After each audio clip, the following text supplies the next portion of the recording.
flying false flags, and borrowing someone else's attack tools as the mast you run them up. The Pensacola cyber attack has been identified as involving Maze ransomware. China moves towards building its own autarkic operating system. U.S. Senate Judiciary Committee hearings take an anti-encryption turn. TrickBot is phishing with payroll fish bait. And Krampus malware is punishing iPhone users as they shop during the holidays.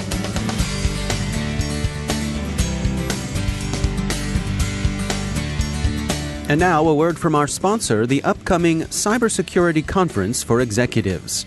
The Johns Hopkins University Information Security Institute and Ancora will host this event on Wednesday, March 25th in Baltimore, Maryland, on the Johns Hopkins Homewood campus. You can find out more at isi.jhu.edu and click on 6th Annual Cybersecurity Conference for Executives. Learn about the do's and don'ts of risk management with industry leaders and other cyber professionals. Check out the details at isi.jhu.edu. Click on the 6th Annual Cybersecurity Conference for Executives, and we thank the Johns Hopkins University Information Security Institute for sponsoring our show. Funding for this CyberWire podcast is made possible in part by McAfee, security built by the power of harnessing 1 billion threat sensors from device to cloud.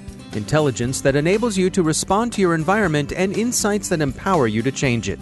McAfee, the device-to-cloud cybersecurity company. Go to mcafee.com/insights. From the CyberWire studios at Data Tribe, sitting in for Dave Bittner, I'm Bennett Moe with your CyberWire summary for Thursday, December 12th, 2019. Attribution is difficult enough under the best of conditions, and it becomes even more challenging when the pirates, the privateers, and the nation-states' virtual men of war fly false flags. So much attribution depends on an accumulation of circumstantial evidence that, for example, code reuse or employment of a certain command and control server might easily lead one astray. One example of false flagging is the use by Russian security and intelligence agencies of Iranian cyber attack tools and infrastructure. Recorded Future has been watching how that has played out, and this morning published an update on what it's calling Operation Gamework, a report on how that hijacking has proceeded. 3 Iranian threat actors have had their operation kit co-opted by a group Recorded Future's Insect Group tracks as Blue Alpha. The first 2 Iranian operators are APT-33, also known as Elfin, and APT-35, or if you prefer, Charming Kitten, both of which are directed by the Iranian Revolutionary Guard Corps. The third is the group tracked as Muddy Water, whose right place in the organizational chart is less clear, but which by general consensus is held to be working for Tehran. Recorded Future has seen convincing signs that Blue Alpha's activities show considerable overlap with the Gamaradan group, which itself has been tied to attacks against Ukrainian targets, and which the Ukrainian Security Service has linked to Russia's FSB, that country's federal security service. Recorded Future's conclusion is that Blue Alpha is itself an FSB operation, and that it succeeded in getting its hands on Muddy Water, Elfin, and Charming Kitten, probably without Tehran's cooperation and possibly without Tehran's knowledge. Why would FSB bother with this? For several reasons. They've apparently already compromised Iran's operators with implants into their tools and infrastructure, which makes Iran's APTs both available and accessible. They're also convenient. Tehran has taken considerable trouble to direct successful cyber operations against its principal regional rival, Saudi Arabia, and Russia is interested in the Saudis as well. And finally, of course, using someone else's kit makes it easier to fly a false flag. One of the famous Russian threat groups that's been associated with the FSB is, of course, Cozy Bear, famous as the outfit that first made inroads into the networks of U.S. political parties during the last presidential election cycle. The Florida Department of Law Enforcement has sent out a notification that the cyber attack the city of Pensacola sustained on December 7th was, in fact, a ransomware attack. Ars Technica says that the ransomware was a variant of Maze, a strain that came to prominence earlier this year in attacks against Italian targets. It was apparently a broad-targeted phishing attack that led to the infection. The criminals prospect a large number of email addresses with spam. When they get beaconed that someone has clicked a link, they see if the organization the clicker belongs to is likely to be, first, deep-pocketed, and second, poorly prepared. If the answer to both is yes, then the attack proceeds in a more focused and determined way. It seems, by the way, that early speculation about the possible connection with the terrorist murders at the Pensacola Naval Air Station and the cyber attack was unfounded. That the shootings and the cyber attack occurred within hours of one another appears to be mere coincidence. There's been a lot of discussion lately about cloud security, so Dave Bittner spoke with Dean Sisman, CEO and co-founder of Exonis, about the challenges of securing S3 buckets. Here's Dean. So it all starts from when we moved from the on-premise or the high perimeter type of security to the cloud and the no perimeter type of security. There are two major shifts that are causing the change in security that we're seeing as applied to S3 buckets. One is that the environment can be accessed from anywhere, right? So somebody can go online and access the cloud environment, even in an authenticated manner from a Starbucks Wi-Fi, right? And the second aspect is that the environment is extremely dynamic. So most of the time, it's not even people who create the assets, it's code that's written by developers or architects or whatever it is. So when we think about the storage aspect, which is what S3 is of Amazon Cloud, or this is true for everything, if you look at the security team, their ability to keep track of which storage buckets and which access points their organization has becomes extremely difficult because it's no longer able to do it manually. So what ends up happening is there are a lot of just publicly open storage buckets. And these are just, lists of files that anybody can access online. And nobody figured out that these should not have publicly accessible access. And so what's the solution here? How do we face this one?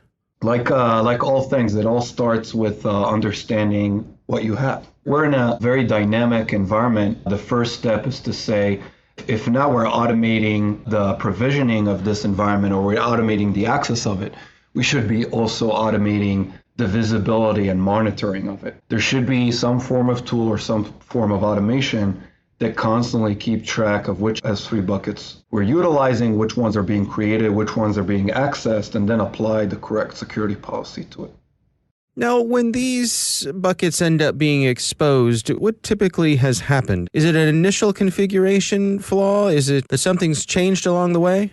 It could be a number of things, and I don't have the statistics, but I'd say one of the most common ones is just that nobody's just keeping track of it. It's a miscommunication between the people who are setting these up, who usually just care about, achieving some form of task in their jobs, and security, who are unaware of the fact that somebody spun up all these storage options and they just don't know that it's happened. By default, usually the access becomes public, and then nobody's aware of the fact that there could be a lot of confidential information in there. And what usually ends up is there are a lot of both hackers and just other bodies who scan, the range of the S3 buckets and start looking for information that could be confidential or shouldn't be publicly accessible. And very quickly they find these leaks and breaches end up happening. So what are your recommendations for folks to stay on top of this? How do they come at it? Yes, I would say if you have a very build-focused team, as in you'd rather build your own tools or build your own monitoring, you have to automate the process of monitoring and maybe even approving the creation of S3 buckets. And there are a lot of online guides on how to do that using the AWS console. But if you're more of a buy mentality, or you decide that this is a problem you don't want to focus your time and resources on, then there are a lot of tools out there that just help you cover and understand what your assets are in the cloud, S3 buckets among them. And I wouldn't want to mention any specific ones, but obviously that would be the best way to just make sure that you're constantly monitoring and this doesn't happen. One of the things that we don't cover enough in the media when we talk about these things is how hard the jobs have become on the people who are trying to defend us, right? And I'll explain what I mean is that it's very sexy to say, okay, this breach happened, this is a disaster, right? Like the negative emotions coming from this publication is very strong. But one of the things we're not talking about enough is how organizations have moved very quickly to embrace technology while not realizing the cost associated with making it safe. And the best analogy that I have is if you would have taken a Ferrari and used the brakes from a Chevy or like a 50-year-old car, nobody will want to drive that car, right? Because it's so powerful and the engine is so strong. You have to have the brakes that fit the speed of that car. And same goes for cybersecurity. Organizations are utilizing more and more technology in order to become more effective and more successful. But they don't understand the implications of how much investment you have to make in the security side of it to account for those investments. That's Dean Sisman from Axonis. China's approach to internet sovereignty proceeds. Computing reports that Tianjin Kailin Information, or TKI, and China Standard Software, also known as CSS, have formed a joint venture to produce a domestic operating system. The two companies are making their own contribution to Beijing's push towards information autarky. Forbes summarized yesterday's hearing in the Senate Judiciary Committee and sees the U.S. Senate's sympathies shifting towards the Justice Department's restrictive position on encryption. Quote, "It ain't complicated for me," Senator Lindsey Graham, Republican of South Carolina and chair of the committee, told representatives of Facebook and Apple who were in attendance. He explained, quote, "You're going to find a way to do this, or we're going to do it for you," unquote. That's probably more huffing and puffing than it is firm legislative agenda, but it does suggest some movement against permitting companies to use strong end-to-end encryption in their products. Finding a way around strong encryption has been a matter of interest to the U.S. Justice Department since the previous administration at least, where former FBI Director Comey was the public face of a push towards ordered liberty, that is, for giving investigators means of reading private encrypted traffic when circumstances warranted it. To be sure, Justice has always argued that such an ability would be hedged about with appropriate oversight and safeguards consistent with constitutionally guaranteed rights. That's the liberty part in the ordered liberty. But the other side in the crypto wars hasn't found that entirely reassuring. It may have become less reassuring after the report of the Justice Department's Inspector General on the slipshod execution and oversight found in the FBI's Crossfire Hurricane investigation into possible Russian influence in the 2016 Trump campaign. But Justice may have found its persuasive heavy artillery in child protection, for a long time the biggest gun in advocacy's rhetorical battery. It's hard to close your ears to the guns when they're barking on behalf of the children. And in fact, we're hearing a similar preparatory bombardment from across the Atlantic, where the Home Secretary is laying down a child safety barrage in Westminster's debates over encryption. TrickBot, even after it's apparently been hired by Pyongyang's hacker masters, has continued its fishy ways. IBM reminds us that payroll-themed spam is spreading the malware. Be skeptical and think before you click. Not everything that looks like payroll is really payroll. Sure, we all want to be paid, but don't let greed and fear overwhelm good judgment. And finally, the Media Trust has found a malicious campaign they're calling Krampus 3PC, named after the scary anti-Saint Nicholas of Central European folklore who visits households not with gifts and good cheer, but with punishment for misbehaving children. Krampus uses a redundant redirection mechanism to more effectively collect personal information. The campaign targets iPhone users, and whether they've been naughty or nice doesn't matter to this Krampus, as long as they've been out shopping. Krampus operates mostly from compromised news sites, and its immediate bait is a pop-up coupon for discounts at a retailer.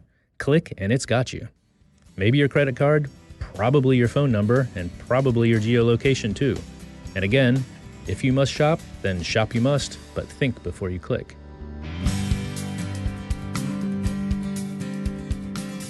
It's time to take a moment to tell you about our sponsor, Recorded Future. Recorded Future is the real-time threat intelligence company whose patented technology continuously analyzes the entire web to develop information security intelligence that gives analysts unmatched insight into emerging threats. And when analytical talent is as scarce and pricey as it is today, every enterprise can benefit from technology that makes your security teams more productive than ever. We here at the CyberWire have long been subscribers to Recorded Future's Cyber Daily, and if it helps us, we're confident it will help you too. Subscribe today and stay a step or two ahead of the threat. Go to recordedfuture.com/cyberwire to subscribe for free threat intelligence updates from Recorded Future. That's recordedfuture.com/cyberwire. And we thank Recorded Future for sponsoring our show.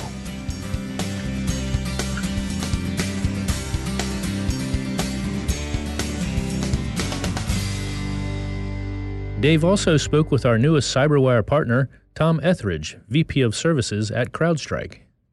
I wanted to start out by just spending a little time to get to know you a little bit, introduce you to our audience.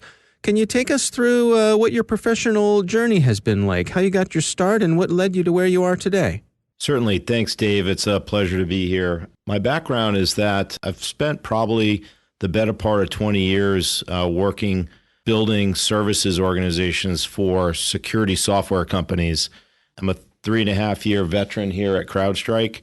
Prior to that, I've built services organizations for security technology companies such as ArcSight, Imperva, NetTegrity, and really my focus has been around building scalable, impactful, customer-focused services organizations that help clients uplift their existing capabilities around cyber security and protection of their critical assets. Started my career in consulting actually prior to joining NetTegrity back in early 2000 timeframe. I worked for about 7 or 8 years at KPMG, cutting my teeth, working primarily in the government, federal government, and DoD space, providing all different types of consulting services to clients. And at that time, the security market space was really focused around network security, perimeter defense.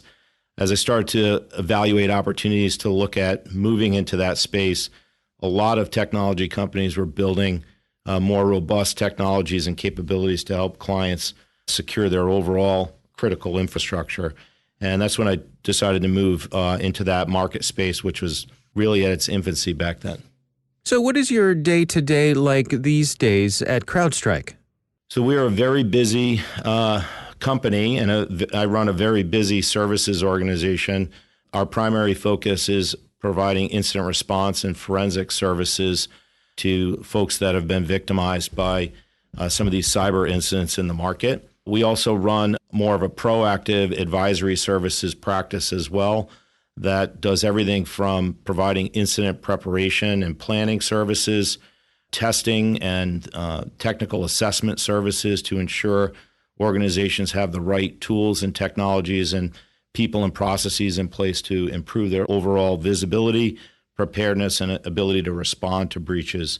We do a lot of work globally. I have a global responsibility, and the business that we're in is obviously growing, a growth business. We have unfortunately, a lot of victim organizations that reach out to us and ask for support in helping them solve these really complicated problems. How would you describe your own leadership style as you're heading up a team that has a global reach? How do you go about that? Well, I'm a big believer in hiring the right people with the right skill set, but also the right motivations. We're a very mission-focused organization, and we embed that in our recruiting and our sourcing of talented people to come join our team. I'm also a firm believer in empowerment and enabling employees to bring their unique skills and experiences to the table.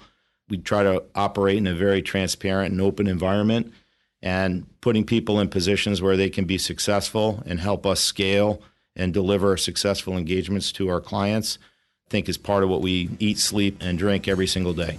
Well, Tom Etheridge, thanks so much for joining us here at the CyberWire. We're looking forward to chatting with you in the days to come. And that's the CyberWire. For links to all the stories mentioned in today's podcast, check out our daily news brief at thecyberwire.com. Thanks to all of our sponsors for making the CyberWire possible. The CyberWire podcast is proudly produced in Maryland out of the startup studios of DataTribe, where they're co-building the next generation of cybersecurity teams and technology. Our amazing CyberWire team is Elliot Peltzman, Stefan Vaziri, Kelsey Bond, Tim Nodar, Joe Kerrigan, Carl Theriot, Nick Felicki, Peru Prakash, Chris Russell, John Petrick, Jennifer Iben, Dave Bittner, Peter Kilpie, and I'm Bennett Moe. Thanks for listening.